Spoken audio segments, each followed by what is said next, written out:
नमस्कार, बुलेटिन में आपका स्वागत है। आपके साथ मैं दीपेश बरगले। चलिए खबरों की शुरुआत करते हैं। मुख्यमंत्री शिवराज सिंह चौहान की आज कई महत्वपूर्ण बैठकें रहने वाली है। दोपहर 3 बजे जनप्रतिनिधियों से सीएम मुलाकात करेंगे। दोपहर 3:30 बजे रोजगार सेतु पोर्टल का शुभारंभ सीएम करने वाले हैं। तो शाम 5 बजे कोरोना की समीक्षा वे करेंगे। काफी महत्वपूर्ण शेड्यूल आज का भी सीएम शिवराज सिंह चौहान का रहने वाला है।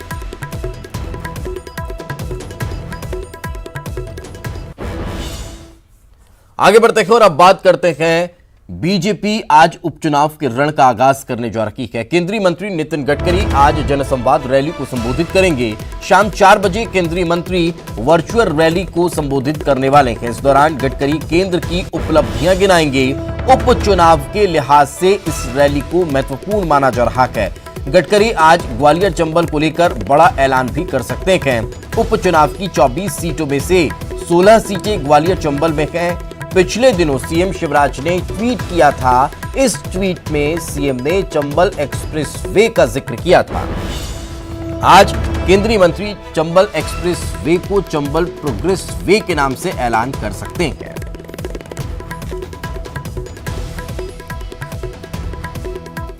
तो सरकार के 1 वर्ष पूरे होने पर पूरे देश के अंदर राष्ट्रीय नेताओं की जो वर्चुअल रैली हमारी आयोजित की जा रही है, उसमें 10 तारीख को शाम को 4 बजे माननीय नितिन गडकरी जी मध्य प्रदेश की वर्चुअल रैली को संबोधित करेंगे। उस रैली में मध्य प्रदेश के हमारे यशस्वी मुख्यमंत्री माननीय शिवराज सिंह चौहान, माननीय नरेंद्र सिंह जी तोमर, थावरचंद जी गहलोत, प्रहलाद पटेल जी, फग्गन सिंह जी,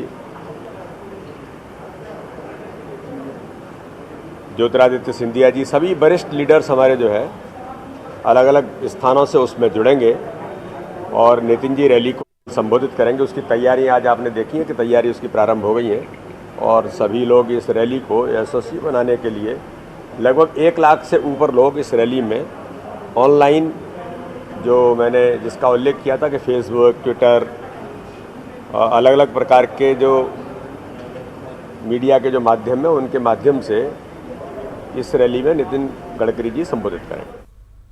और ज्यादा जानकारी के साथ हमारे सहयोगी शरद हमारे साथ जुड़ चुके हैं। शरद, किस तरह की तैयारियां हैं आज होने वाली इस वर्चुअल रैली को लेकर और कितनी महत्वपूर्ण मानी जा रही है, चूंकि उपचुनाव भी होना है उस लिहाज से भी?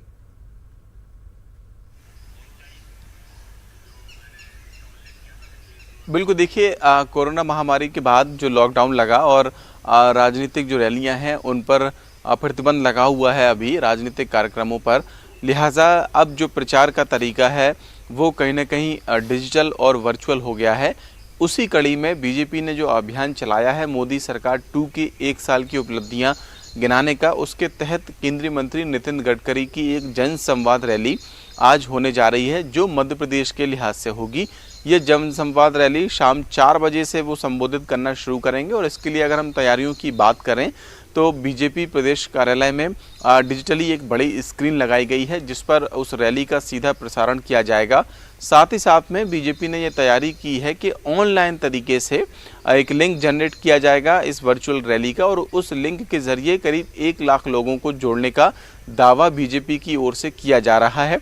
इसके अलावा तमाम जो बड़े दिग्गज नेता हैं वो भी इस रैली में ऑनलाइन ही जुड़ेंगे। तो ये एक नया तरीका है अब प्रचार प्रसार का कोरोना आपदा के बाद में। लेकिन देखिए ये जो रैली है उस तैयारियों के साथ साथ इस लिहाज से भी महत्वपूर्ण है कि ये माना जा रहा है आज जब नितिन गडकरी सभा को संबोधित करेंगे मध्य प्रदेश में तो फिर वो कहीं ना कहीं उपचुनाव के रण का आगाज भी करेंगे और कुछ बड़े ऐलान भी नितिन गडकरी की ओर से खास तौर से ग्वालियर चंबल के लिहाज से किए जा सकते हैं। देखिए कुछ वक्त पहले ही मुख्यमंत्री शिवराज सिंह चौहान ने एक ट्वीट किया था और उसमें उन्होंने ये बात लिखी थी कि जो चंबल एक्सप्रेस वे है उसको अब प्रोग्रेस वे के नाम से बनाया जाएगा। और तब शिवराज सिंह चौहान ने नितिन गडकरी से फ़ोन पर इस सिलसिले में बातचीत भी की थी। तो ये माना जा रहा है कि आज जब वो सभा को संबोधित करेंगे तो फिर कहीं ना कहीं चंबल एक्सप्रेस वे को प्रोग्रेस वे के नाम से बनाने का भी ऐलान कर सकते हैं। इस लिहाज से भी ये जो रैली है वो महत्वपूर्ण मानी जा रही है और ग्वालियर चंबल इसलिए भी महत्वपूर्ण है जैसा कि आपने कहा भी कि जिन 24 सीटों पर विधानसभा का उपचुनाव होना है उनमें से अकेले 16 सीटें ऐसी हैं जो ग्वालियर चंबल संभाग से आती हैं। तो यहाँ के लिहाज से ये प्रोग्रेस वे भी काफ़ी मायने रखता है। तो कुल मिलाकर एक तो मोदी सरकार 2 की 1 साल की उपलब्धियाँ गिनाने का मौका है, लेकिन कहीं ना कहीं उपचुनाव के रण का जो आगाज़ है वो आज मध्य प्रदेश में नितिन गडकरी की रैली के साथ हो जाएगा। बिल्कुल, चलिए बहुत बहुत शुक्रिया शरद इस तमाम जानकारी के लिए। यानी काफ़ी महत्वपूर्ण आज का ये पूरा आयोजन रहने वाला है। ये जो वर्चुअल रैली होने वाली है ये बेहद महत्वपूर्ण मध्य प्रदेश में होने वाले उपचुनाव के लिहाज से भी मानी जा रही है। इसी से जुड़ी एक और खबर का जिक्र कर लेते हैं। कांग्रेस को बड़ा झटका लगा है।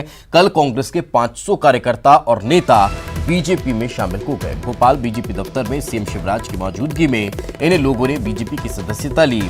चंदेरी, मुंगावली और अशोकनगर के कांग्रेस नेताओं ने पार्टी छोड़ दी। अशोकनगर जिले के कांग्रेस अध्यक्ष कन्हैयाराम लोधी, महेंद्र प्रताप बुंदेला, लखन रघुवंशी, गजराज सिंह यादव, जगन्नाथ रघुवंशी के अलावा राजकुमार सिंह जैसे नेताओं ने बीजेपी की सदस्यता ले ली है। इन लोगों को सीएम शिवराज ने संबोधित भी किया और उपचुनाव की तैयारियों में जुट जाने की अपील की है।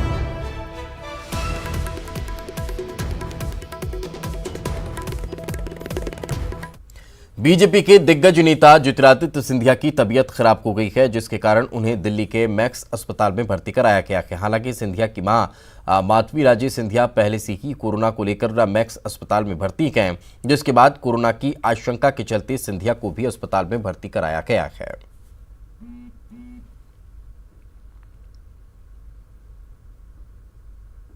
वहीं ज्योतिरादित्य सिंधिया के अस्वस्थ होने पर सीएम शिवराज सिंह चौहान ने ट्वीट कर सिंधिया और उनकी माताजी के जल्द स्वस्थ होने की कामना की है। कहा, सिंधिया जी और उनकी माताजी के अस्वस्थ होने का समाचार मिला है। मैं आप दोनों के जल्द स्वस्थ होने की प्रार्थना करता हूं।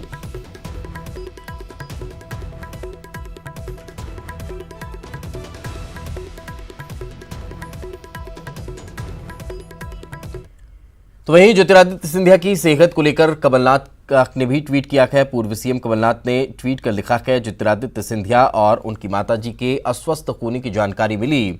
ईश्वर से उनके शीघ्र स्वस्थ होने की कामना करता हूं।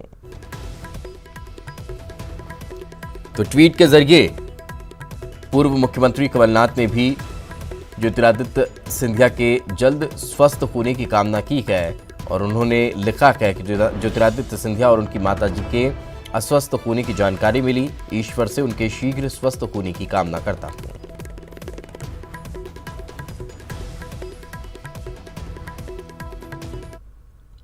देवास के काटपीपलिया सीट को लेकर दीपक जोशी का दिग्विजय सिंह ने समर्थन किया है। माना यह जा रहा है कि इस सीट से बीजेपी दीपक जोशी की बजाय मनोज चौधरी को टिकट दे सकती है। मनोज चौधरी सिंधिया समर्थक हैं और हाल ही में बीजेपी में शामिल हुए हैं। दिग्विजय सिंह ने दीपक जोशी को ईमानदार बताया, साथ ही बिना नाम लिए मनोज चौधरी पर बीजेपी से करोड़ों लेने के आरोप भी लगा दिए। दीपक जोशी उस महान व्यक्ति के सुपुत्र हैं जिसने जीवन संघ में भारतीय जनसंघ को लेकर भाजपा तक, और एक ईमानदार व्यक्ति का एक ईमानदार पुत्र है। स्वाभाविक है कि जिस व्यक्ति ने 25-33 करोड़ रुपए ले लिए उसे भाजपा उम्मीदवार अगर बनाएगी तो दिल तो लोग के दुखेगा। नहीं, देखिए मुझे उस पर नहीं जाना है, आरोप प्रत्यारोपों से मुझे कोई मतलब नहीं है, लेकिन राजनीति का जो स्वरूप आ गया है उस स्वरूप पे निश्चित रूप से आज हमको विचार करना चाहिए, क्योंकि अगर सब कुछ पाना ही हमारा ध्येय है तो कहीं ना कहीं हम विचारों को पीछे छोड़ते हैं। ऐसे दृष्टिकोण में अगर ये बात कही गई है तो मैं तो ये मानता हूँ कि राजनीति का समय मैंने पूरा किया है, उस समय को अगर कोई न कोई व्यक्ति निष्पक्ष रूप से देखेगा तो कहीं ना कहीं उनको लगेगा कि दिग्विजय सिंह जी की बात कहीं न कहीं सत्यता की ओर जाती है। और वक्त एक छोटे से ब्रेक का है, ब्रेक के बाद जल्द हाजिर होंगे।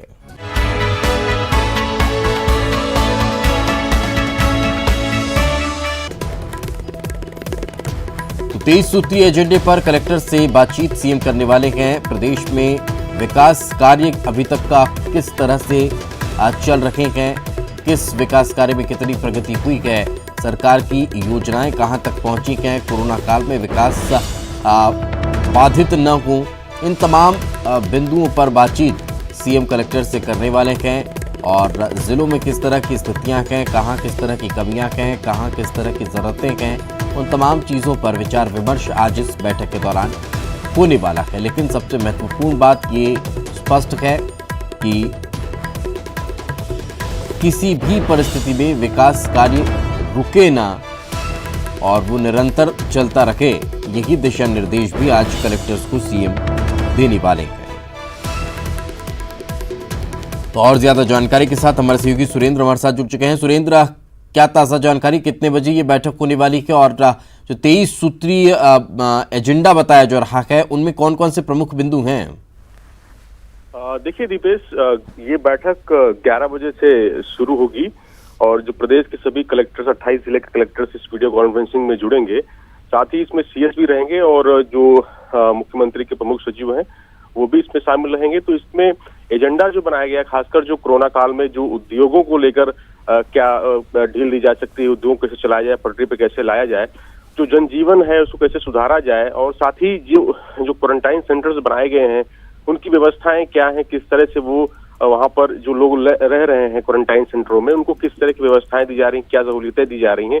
और सबसे बड़ी बात यह है कि जिस तरह से 28 जिले में 23 जिले के कलेक्टर्स को बदला गया था, उसके बाद अब नए कलेक्टर्स जो अपना प्रभार अलग अलग जिलों के संभाले हैं, तो उसके बाद ये पहली इनकी वीडियो कॉन्फ्रेंसिंग होगी और उनमें निर्देश यही दिए जाएंगे कि जिस तरह से कि आप अपने जिले में किस तरह से काम कर रहे हैं और जो वहां पर मनरेगा का काम कैसे चल रहा है, क्योंकि बारिश शुरू होने वाली है, उससे पहले क्या तैयारियां हैं शहर की, और जो किसानों के लिए जो फसल के लिए क्या बीज की व्यवस्था क्या की गई है, किस तरह से जो है, क्योंकि अब धान का भी अब रुपाई शुरू होगी, तो इस तरह किस तरह की जो खाद बीज से लेकर सारी तैयारियों को लेकर ये इसमें चर्चा की जाएगी। साथ ही जो परियोजनाएं हैं, जो इरिगेशन की जो परियोजनाएं हैं उन पे चर्चा की जाएगी। किसानों को लेकर जो धान उठाव, अभी बहुत सारे जो धान खरीदी केंद्र हैं जहां पर धान रखा हुआ है उसका उठाव अभी नहीं हो पाया है, तो बारिश से पहले धान का उठाव कराना है। तो एक बड़ी सरकार के सामने चुनौती भी है कि जो धान उठाव नहीं हो पा रहा है उसको कैसे किया जाए। तो इस तरह से तमाम मुद्दे रहेंगे जिनको लेकर मुख्यमंत्री सीधे कलेक्टर से बातचीत करेंगे और जिले में जो चीजें हैं कि किस तरह से तैयारी करके जो प्रशासन को किस तरह चुस्त दुरुस्त किया जाए, जिससे चलते वहां पर जो लोग हैं उनको, आम जनता को किसी प्रकार कोई दिक्कत नहीं होनी चाहिए। जो योजनाएं सरकार की चल रही हैं उनको धरातल पर कैसे उतारा जाए, उसको कैसे क्रियान्वयन किया जाए, इसको लेकर चर्चा होगी। तो ये काफी महत्वपूर्ण बैठक है और ये काफी लंबी जो है चर्चा होगी।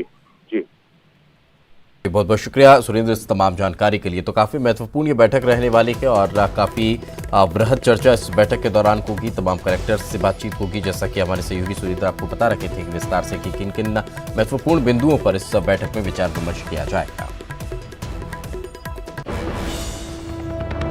प्रदेश में कोरोना की रफ्तार थोड़ी धीमी हुई है। कल प्रदेश में कोरोना के 14 नए मरीज मिले हैं। रायपुर से 7, बलौदाबाजार से 3, राजनांदगांव से 2, बेगूसराय से 1, जांजगीर से 1 नए मरीज की पुष्टि हुई है, जबकि 12 मरीज कोरोना को मात देने में सफल हुए हैं।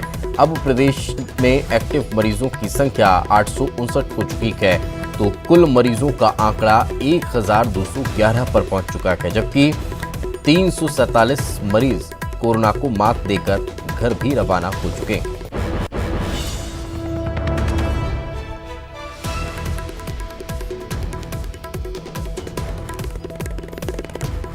और ज्यादा जानकारी के साथ हमारे सहयोगी देवव्रत हमारे साथ जुड़ चुके हैं। देवव्रत, वाकई में एक थोड़ी सी सुखद खबर तो है कि कल सिर्फ 14 मरीज मिले हैं और 12 स्वस्थ होकर अपने घर के लिए रवाना हो गए हैं, लेकिन इन तमाम परिस्थितियों के बीच जैसे जैसे जांच का दायरा बढ़ते जा रहा है वैसे वैसे मरीजों के पॉजिटिव आने की संख्या में भी इजाफा हो रहा है। लेकिन सवाल इस बीच ये है कि दिन प्रतिदिन जो जांच का दायरा बढ़ रहा है और मरीजों की संख्या में अब जो मरीजों के पॉजिटिव मरीजों की संख्या आ रही है, इसमें कोई परिवर्तन देखने को मिल रहा है, कोई कमी आ रही है?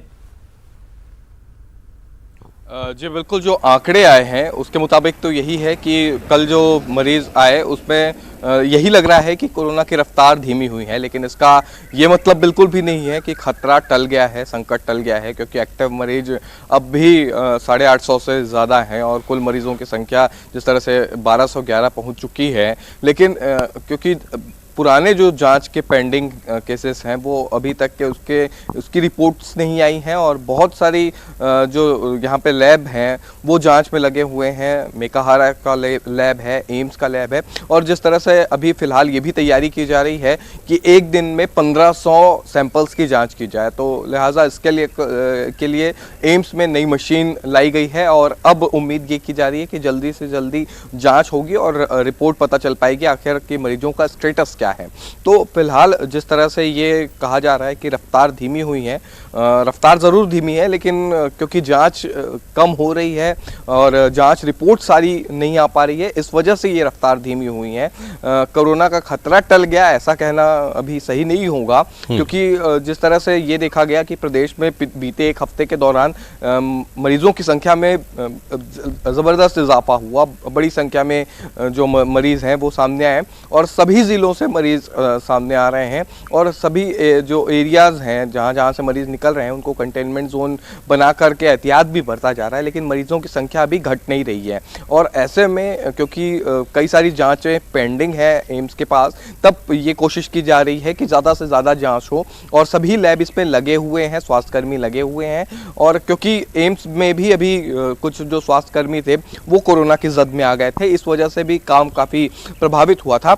हालांकि अब ये उम्मीद की जा रही है कि नई मशीन जो एम्स में लाई गई है उसके बाद ज़्यादा से ज़्यादा जांच होगी और लोगों को स्टेटस पता चल पाएगा और पता चल पाएगा कि आखिर मरीजों की संख्या कितनी है, उनका सही तरीके से इलाज हो पाएगा। लेकिन फिलहाल जो स्थिति है, 5 लोगों की मौत यहाँ पर हो चुकी है छत्तीसगढ़ में और अभी 5 लोगों की हालत जो है वो गंभीर स्थिति में बताई जा रही है एम्स में। तो ऐसे में उम्मीद ये की जानी चाहिए कि जल्दी से जल्दी सारी जाँचें हों और ये पता चल पाए कि आखिर मरीजों का स्टेटस क्या है और सही इलाज जो है उनको तुरंत मुहैया हो पाए। बिल्कुल, वाकई में ये सबसे महत्वपूर्ण है और इसी के जरिए हम इस जंग को जीत भी सकते हैं। बहुत बहुत शुक्रिया इस तमाम जानकारी के लिए। तो जैसा कि हमारे सहयोगी बता रखे हैं कि जांच के दायरे को जैसे जैसे बढ़ाया जाएगा वैसे वैसे स्टेटस भी मरीजों का स्पष्ट होता चला जाएगा। आगे बढ़ते हैं। सीएम भूपेश बघेल ने केंद्रीय वित्त मंत्री निर्मला सीतारमण को पत्र लिखा है और उधार की सीमा को शर्तों से मुक्त करने का आग्रह किया है।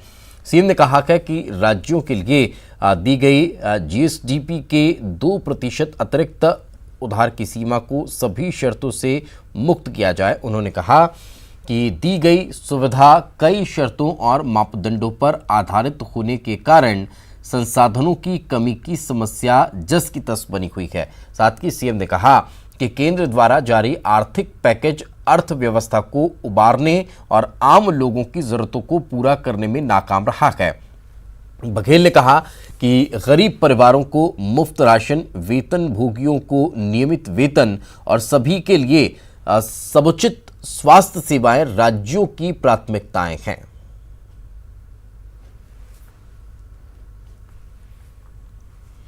रायपुर के बीरगांव में लोगों की पिटाई के मामले में डीजीपी डीएम अवस्थी सख्त हो गए हैं। उन्होंने आरोपी पुलिसकर्मियों के खिलाफ आईजी और एसपी को कठोर कार्रवाई करने के निर्देश दिए हैं। गौरतलब है कि बीरगांव में पुलिसकर्मियों ने लाठी से लोगों की पिटाई की थी, जिसका वीडियो वायरल हुआ था। इस घटना को सीएम भूपेश बघेल ने भी अमानवीय बताया था।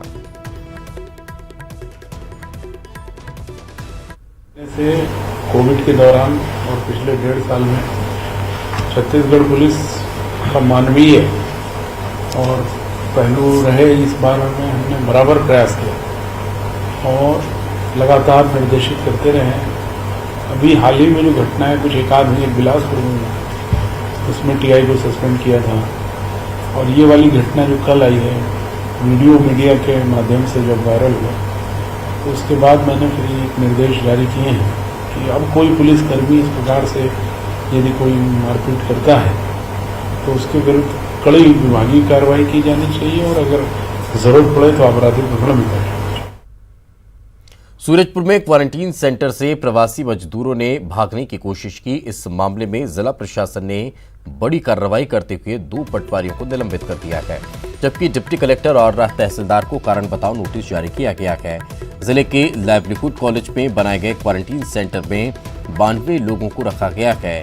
इन्हें दोपहर का खाना देने के लिए दरवाजा खोला गया तो 16 लोग अपना सामान लेकर भाग निकले। बाद में इन्हें फिर से क्वारंटीन सेंटर लाया गया। इस सेंटर से अब तक 2 कोरोना पॉजिटिव मरीज मिल चुके हैं।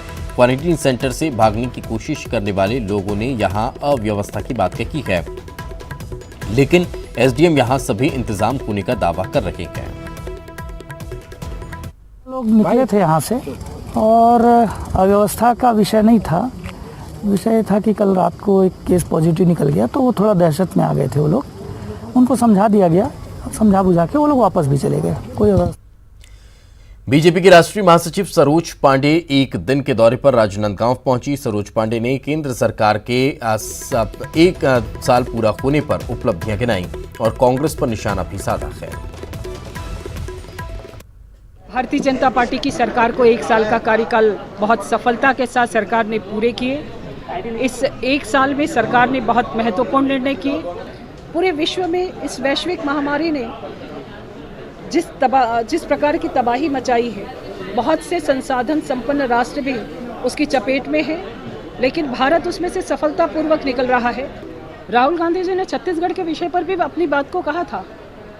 शराबबंदी के विषय से लेकर उन्होंने तमाम विषयों को कहा था और कहा था कि अगर देश आपके मुख्यमंत्री अच्छा काम नहीं करेंगे तो हम उन्हें हटा देंगे। उस पर भी उनको राहुल गांधी जी को जवाब देना चाहिए। जहाँ तक उन्होंने जो प्रश्न किया है, वो प्रश्नों का मुझे लगता है कि राहुल गांधी जी को एक बार पूरे इतिहास का अध्ययन करना चाहिए। नेता प्रतिपक्ष धर्मलाल कौशिक एक दिन के दौरे पर कोरबा पहुंचे। धर्मलाल कौशिक ने बताया कि मोदी सरकार की उपलब्धियां लोगों को बताने के लिए पूरे देश में जनसंपर्क कार्यक्रम तय किया गया है। देश के करीब 10 करोड़ घरों में 2-2 बीजेपी कार्यकर्ता जाएंगे।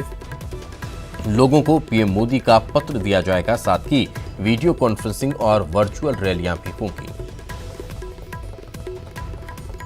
प्रधानमंत्री नरेंद्र मोदी जी के 6 वर्ष के कार्यकाल में पिछले 5 वर्ष और इस बार इस सरकार के 1 वर्ष के कार्यकाल कि जो ऐतिहासिक फैसले लिए गए, जो उपलब्धियां रही हैं, उन बातों को लेकर के पूरे भारतीय जनता पार्टी राष्ट्रीय स्तर पर एक जनसंपर्क कार्यक्रम तय किए हैं। पूरे देश में 10 करोड़ घरों में जाने के कार्यक्रम तय किए हैं और उसके अंतर्गत में हमारे मोदी जी के पत्र लेकर के हमारे कार्यकर्ता 2 लोग एक घर में जाएंगे, सोशल डिस्टेंसिंग का पालन करते हुए जाएंगे। उसके साथ ही साथ में वीडियो कॉन्फ्रेंसिंग के माध्यम से कार्यकर्ताओं से बातचीत होगी और हर प्रदेश में एक वर्चुअल रैली होगा, जिसमें छोटे प्रदेश को 1, बड़े प्रदेश को 2। आगे बढ़ते हैं। खबर रायपुर से भाठा गांव की गिराई जाएगी जर्जर टंकी। ये बड़ी खबर हम आपको बता रहे हैं। विस्फोटक के जरिए ये टंकी को गिराया जाना है। सुबह 10 बजे से 1 बजे के बीच टंकी गिराने की तैयारी की जा रही है। रायपुर कलेक्टर से अनुमति ले ली गई है। सीएसपी और एसडीएम की मौजूदगी में ये टंकी गिराई जाएगी। टंकी की जो स्थिति है बहुत ज़्यादा जर्जर हो चुकी है और यही वजह है कि अब इसे गिराया जा रहा है। जर्जर टंकी में दबकर एक मजदूर की मौत हो चुकी है, जिसके बाद अब इसे ढहाने की प्रक्रिया शुरू कर दी गई है।